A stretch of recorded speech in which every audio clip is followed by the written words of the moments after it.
పెళ్లికి తెల్లవారుజామున బయలుదేరింది ఊరేగింపు. ఎక్కడి నుంచి? కైలాస పర్వతం దగ్గర నుంచి వస్తున్నారు.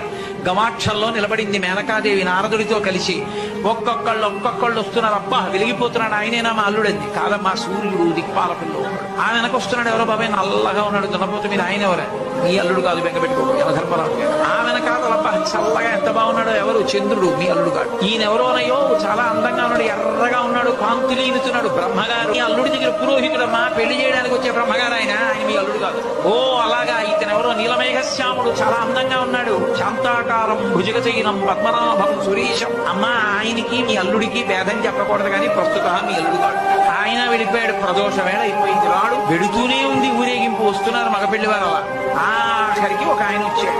చుట్టూ భూత ప్రేత పిశాచాలున్నాయి, ప్రపదగణాలున్నాయి. మధ్యలో దిగంబరంగా తాండవం చేస్తూ వస్తున్నాడు. అడగలేదు మేనకాదేవి ఆయన మక్కుడు. నారదుడే చెప్పాడు, ఆయనే మీ అల్లుడమ్మా.